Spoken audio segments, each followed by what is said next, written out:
Hello friends, I am Dr. Rajni Kandodia. Welcome you all here. Friends, just before some days UGC net का exam finish हुआ और हमने देखा कि many questions were very difficult, very confusing as well as very deep questions they have asked in the exam. So हमने काफ़ी सारा पढ़ा था, काफ़ी स्टूडेंट्स के मैसेजेस आए कि काफ़ी पढ़ा था, काफ़ी सारे क्वेश्चंस मेरे वीडियोस में भी से भी आए थे from the theory of literary criticism. लेकिन chronological orders and matching the works or novels with the writers, it was very difficult. Yes, because chronological order याद रखना, it is very difficult because we have so many writings in English literature. Okay, so we cannot remember every work's year, the publishing year. Okay, so कहाँ पर चूक हुई है, तो chronological order एक है एक चीज़, और दूसरा matching the works with the writers and some of the important things I have mentioned here in my copy. And in this video I am going to provide you the very important information regarding this कि आगे के exam के लिए क्या करें. अगर आपका net हो जाता है तो दैट्स वेरी गुड, अगर नहीं होता है तो क्या करें, because we don't have to leave the battlefield. Okay, हमें ये मैदान छोड़ के जाना तो है नहीं. So what we can do, अगर हो जाता है तो सेट की तैयारी भी कर सकते हैं. ओके, स्टेट लेवल की सेट है उसकी तैयारी भी कर सकते हैं.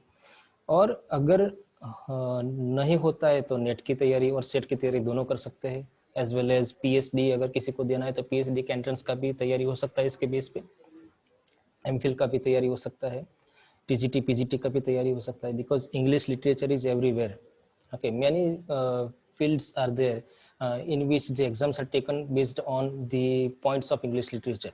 So we can prepare these points that I have mentioned here. I am going to share with you, and these are very important points. So be there in watch the video full to listen to know about these important very important points of English literature. और ये points के base पे ही English literature का net का exam paper निकलता है. Because I have searched the papers, I have gone through the papers of English literature UGC NET exam of last year, June 2019 and December 2019 as well, because the new syllabus was implemented in last year, okay, in 2019. so उसके बाद के जो paper है वही देखने पड़ेंगे. State के paper भी देख सकते हैं अलग अलग स्टेट के. सो उसके हिसाब से मैंने थोड़े पॉइंट्स निकाले हैं. So let's see one by one. First one is chronological order. Chronological order very difficult है, बट हम वन बाय वन करके उसको स्टेप बाय स्टेप प्रिपेयर कर सकते हैं. It's not that much difficult friends. इसको हम प्रिपेयर कर सकते हैं by preparing our own material और नोट्स और periods of English literature. Okay, ज़्यादा नहीं है, पीरियड्स ज़्यादा नहीं है इतने. एलिजाबेथन है कि विक्टोरियन है, बहुत ज़्यादा नहीं है, कुल मिला के 12 से 15 है. ठीक है, तो उसकी ईयर्स तो हम याद रख सकते हैं कि कहाँ से ये पीरियड स्टार्ट हुआ, कहाँ एंड हुआ. और जो वर्क्स है अलग अलग राइटर्स के, उसके बारे में क्या कर सकते हैं कि जो भी पॉपुलर राइटर है उसके सारे वर्क्स उसको आउटलाइन कर सकते हैं विद दी पब्लिशिंग ईयर. और जो इम्पोर्टेंट वन है वो तो हम जानते हैं कि when it was published, but जो less important है it is very difficult to know and remember as well. so उसको पहले याद कर ले, because ये last exam में question आया था. I think it was John Osborne, yes, which plays are written by John Osborne from the following. So उसमें look back in anger, it was known by everybody. Okay, everybody knows about this, but déjà vu, we don't know about déjà vu. So sometimes such questions are asked, so we are confused at that time. So ऐसे जो less popular works है major writers के, उसको हम outline करेंगे with the publication year. And ज़्यादा उसमें कर सकते हैं कि प्रोटोगोनिस्ट कौन है, मेन कैरेक्टर कौन है, वो भी हम आउटलाइन कर सकते हैं. Then matching the plays and playwrights or dramatists. Okay, then novels and novelists or writers, then poems and poets, theories and critics, statements and writers. Place novels poems तो है ही, थियरीज भी है, लेकिन कुछ ऐसे स्टेटमेंट्स भी है जो किसी राइटर्स ने दिए हैं. Okay, he stated something about literature, about poems, about someone, some writer or some poet. So उसको भी याद रखना है, उसको भी एक नोट की तरह बना सकते हैं एक हमारी कॉपी में. बिकॉज सारा कुछ वीडियो देखने से नहीं होगा फ्रेंड्स, बस सारा कुछ बुक्स से नहीं होगा. We have to prepare by our own self. Okay, so statements and the writers who stated this, and terms and person who coined it. Some of the terms are there, literary terms which are coined by, which are first used by some particular writer or critic. Okay, so that we can remember, that we can prepare. और उसमें एक और चीज कर सकते हैं कि coin तो इसने किया, that person coined this term, but who popularized this, that particular term, वो भी एक एक्स्ट्रा काम कर सकते हैं कि उसका फर्स्ट यूज तो किसी ने किया लेकिन पॉपुलराइज करने वाला कोई और था. So that can be asked as well. Then unfinished works are there. काफी सारे राइटर्स है, मेजर राइटर्स है, उनके कुछ वर्क्स ऐसे हैं जो अनफिनिश्ड है बिकॉज ऑफ हिज और her death. Okay, so death की वजह से कुछ नॉवेल्स है, राइटिंग्स है, वो अनफिनिश्ड रह गए, तो उसको फिनिश किसने किया, otherwise it was left unfinished, तो उसको भी प्रिपेयर करना है. देन कोलैबोरेटिव वर्क्स, दो राइटर ने मिलके एक वर्क पब्लिश किया हो, एक राइटिंग पब्लिश किया हो. Okay, for example the Waste Land by T S. Eliot and Ezra Pound. Ezra Pound edited that work of T S. Eliot. So ऐसे वर्क्स को हम अलग से आउटलाइन कर सकते हैं. ये सारे जो मैं अभी बता रहा हूँ आपको, इसके रिगार्डिंग मैं 1 बाय 1 करके वीडियो बनाने वाला हूँ, और जो भी मटेरियल मेरे से होगा वो मैं उसको प्रिपेयर करूँगा. Okay, and I will share with you without any charge, because I am just helping you. I am here as a faculty in my college. Okay, I don't want to earn from you, but I just want to help my students, because I faced these difficulties in my student life. Okay, because no one helped me at that time and I was lacking the money. So it's my humble duty as a teacher to help you. Then poets and poetic styles are there. जो भी poets है उनकी अलग से poetic style होती है, उसको भी हम आउटलाइन कर सकते हैं, प्रिपेयर कर सकते हैं. Then terms coined and popularised by writers that we discussed. Then confusing titles. some of the titles are there which are very much confused because there is a little difference between the words. For example, there are two works, essays in criticism and an essay on criticism. So दो ऐसे works है, जो essays in criticism है वो Matthew Arnold ने लिखा है. Okay, it is a prose work by Matthew Arnold, essays in criticism, and an essay on criticism, it is written by Alexander Pope. So ऐसे काफी सारे वर्क्स है जिसमें हम कंफ्यूज हो जाते हैं, और ये एग्जाम सेटर जो है, पेपर सेटर्स जो है, वो ऐसे ही वर्क्स को आउटलाइन करते हैं इसमें एग्जाम क्वेश्चन पेपर में, कि आपको कंफ्यूज करते हैं. दो ऑप्शंस में हम हमेशा कंफ्यूज होते हैं, बाकी के दो में तो कंफ्यूज होने वाले हैं नहीं. हमें 4 ऑप्शन नहीं चाहिए, हमें सिर्फ 2 ही ऑप्शन चाहिए जिसमें हम कंफ्यूज होते हैं. ओके, सो ये इसके रिगार्डिंग मैंने एक वीडियो बनाया भी है, confusing titles in English literature, वो आप देख सकते हैं. अगर ज़्यादा है तो उसके रिगार्डिंग भी मैं वीडियो एक बनाऊंगा. Then important literary movements and clubs. There are so many literary movements in the history of English literature that we have to prepare and enlist in our copy. So that is particular movement, and the person who founded that movement, we have to write his name and the major works and who helped him in that particular movement, that we can enlist there. और different clubs भी है, Kit Kat club है, ऐसे काफ़ी सारे club है literary writers के. सो उसको भी हम अलग से नोट की तरह बना सकते हैं. Then literary journals and periodicals and its founder.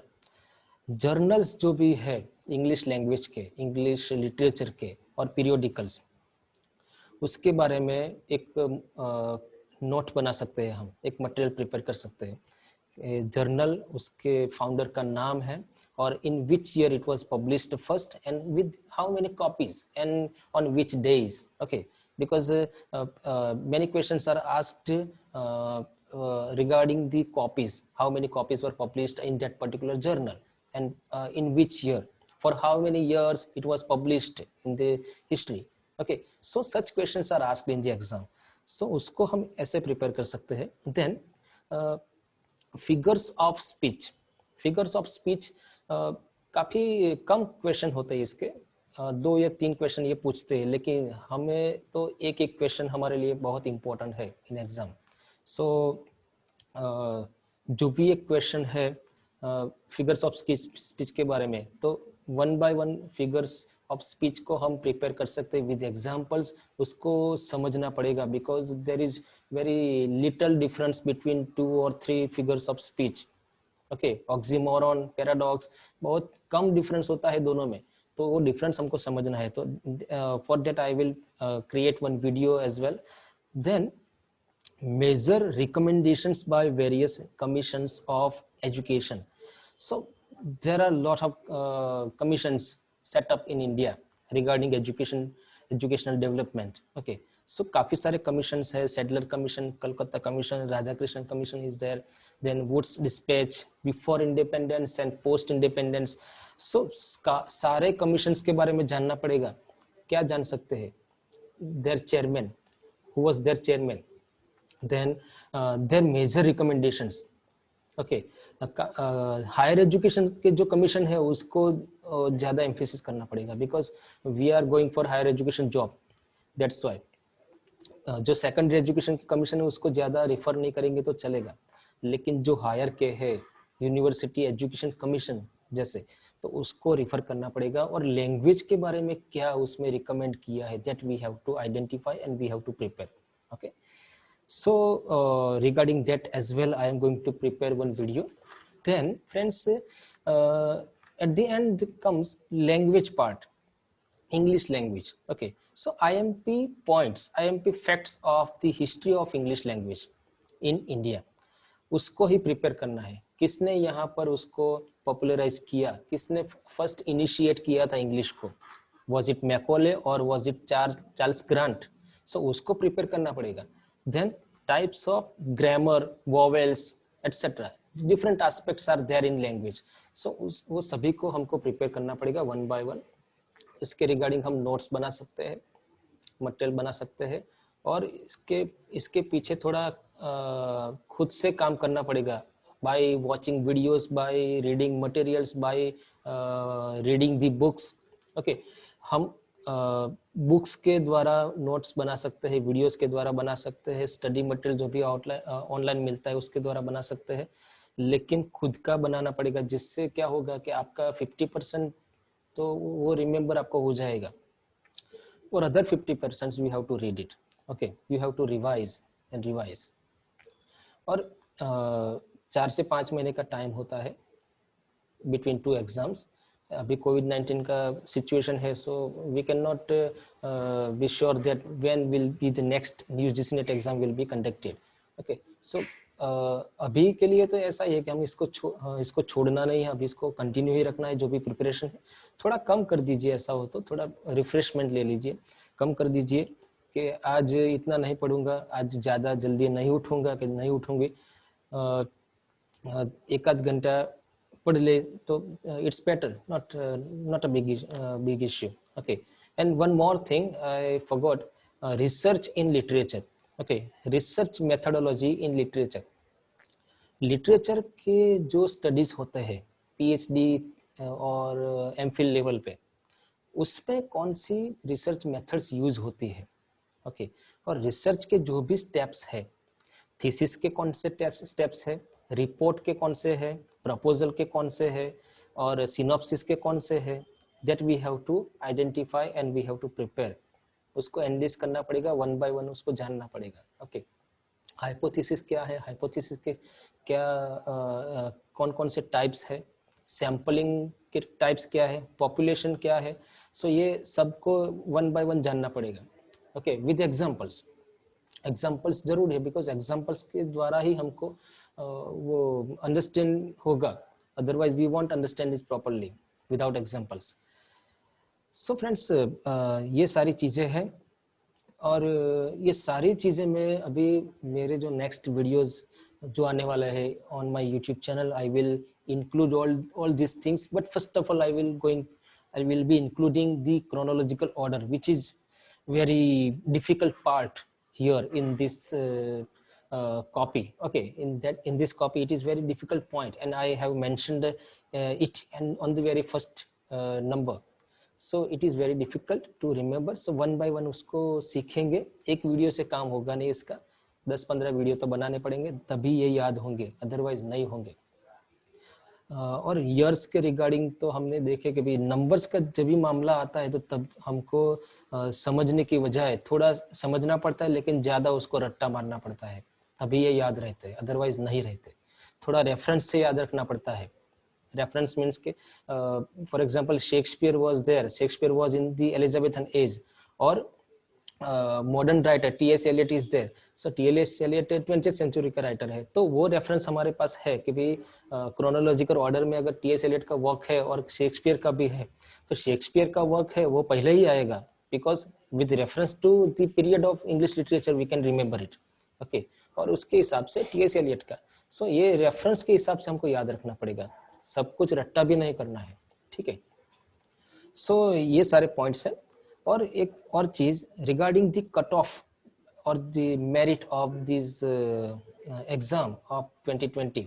Okay, सब अक्टूबर 1 को जो इंग्लिश लिटरेचर का एग्जाम हो उसका कट ऑफ कितना रहेगा। सो फ्रेंड्स, उसके बारे में मैं आपको बता दूं कि कट ऑफ हमेशा थोड़ा ऊपर नीचे रहता है, ये पूरा सेम टू सेम नहीं रहेगा, लेकिन थोड़ा लिटिल बिट ऊपर नीचे रहता है। लास्ट ईयर का कट ऑफ मैं बोलूँ आपको, so it was in open category there are two types of cut off are there.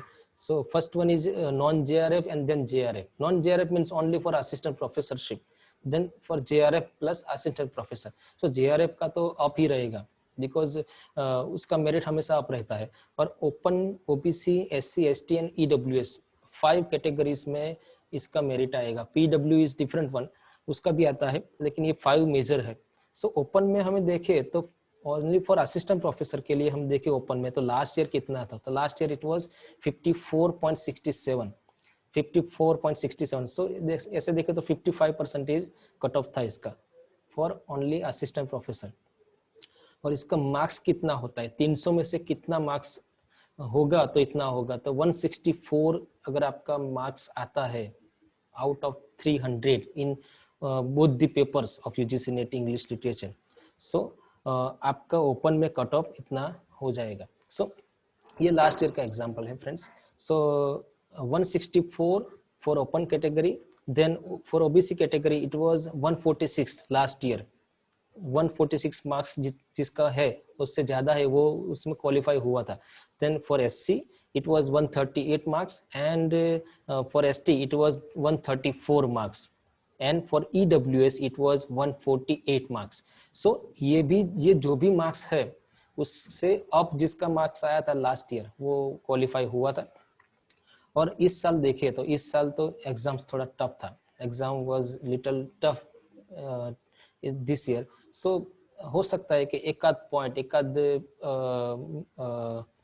Percentage इसका कम हो सकता है। ओके, सो ओपन का 53 और ओबीसी का 48 इसमें है, तो 47 समथिंग हो सकता है। एससी और एसटी का 44 के अराउंड रह सकता है। ईडब्ल्यूएस का 49 था इसमें लास्ट ईयर, सो इसका 48 रह सकता है। ऐसे देखे तो हमको एग्जाम डिफिकल्ट लगा हो, दूसरे को नहीं लगा हो, ऐसा भी हो सकता है। सो ये एक जनरल एक आइडिया है कि इतना रह सकता है। जेआरएफ का तो टॉप पे रहता है। जेआरएफ का हम देखे तो लास्ट ईयर ओपन में था 190 मार्क्स, ओबीसी में था 172 मार्क्स, एससी में था 164, एसटी में 160 था, ईडब्ल्यूएस में 178 था। सो इतने जिसके ये कट ऑफ में मार्क्स आए होंगे वो क्वालिफाई हुए होंगे last year. So it is just the general idea regarding the last year's cutoff. Okay, and उसके आगे का भी कट ऑफ हम देखें तो उसमें भी ज़्यादा डिफरेंस नहीं रहा है friends. You can find these cut-off files on my blog rajnikantodia blogspot.com. So you can find all these files regarding cut-off of last years or previous years. You can find it on my blog, and many study material files I have uploaded there. You can find it as well. So friends, ये सारा मामला है पूरा UGC net का. इसको छोड़ना नहीं है friends, because failures are everywhere. Without failure we can not succeed. Okay, failures are just the steps. ये सिर्फ एक सीढ़ी है जिसको चढ़ के हमको जाना है. आइंस्टाइन का एडिसन का आपने स्टोरी सुना होगा. Edison discovered the bulb after 3000 trials. Okay, 3000 trials के बाद उसने बल्ब की डिस्कवरी, उसकी शोध की थी. Okay, on every trial he found that it was not the right way for me, and he was just laughing, he was just happy. वो खुश था कि उसको पता चला था कि ये इसका ये जो मैं ट्राई कर रहा हूँ ये उसका रास्ता नहीं है, मुझे कोई अलग रास्ता देना पड़ेगा. सो हर बार वो पॉजिटिव था. सो हो सकता है कि फर्स्ट ट्रायल में, सेकंड ट्रायल में, अप टू फिफ्थ और six trial many people can not pass, can not qualify in this exam, but उसको छोड़ देंगे तो कभी नहीं होगा.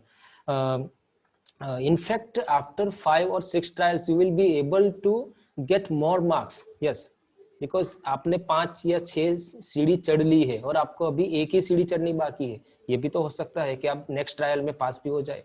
Okay, so that's it from my side, friends. Please find many videos regarding exam oriented materials. I have created videos on only exam oriented materials, so you can find it on my channel. You can subscribe my channel, because in the near future, in 1 or 2 months, I am going to prepare so many videos and materials as well for you. And ये कोई समाज सेवा नहीं कर रहा हूँ मैं. मेरे अराउंड के जो भी लोग हैं, मेरे सर्कल में है, मेरे फैमिली मेंबर्स है, जो वो भी इसकी तैयारी कर रहे हैं फ्रेंड्स. सो उनके लिए भी मैं कर रहा हूँ और मेरा भी इसमें इम्प्रूवमेंट होता है. As a teacher I am also improving from by studying as well as by learning from my students. Okay, because a teacher is always learns from his students. So friends, that's it. Subscribe to my channel and be with me always. And if there is any query regarding this exam or any other thing regarding your career, you can ask me by commenting below the video, and you can also WhatsApp me. You can also find me on social media, Facebook, Twitter, Insta. And that's all from my side, and thank you very much for listening me for a long time, friends, and best of luck for your upcoming preparation for this exam. Okay, और हमेशा try करते रहिए, not only for UGC net but set का भी प्रयत्न कीजिए. PhD का भी ट्रायल दीजिए. आप पीएचडी का जो एंट्रेंस आता है उसमें भी आप ट्राई कीजिए. It is very important. Her exam में हम कुछ ना कुछ सीखते हैं, उसके हिसाब से आप ट्राई कीजिए. So thank you very much.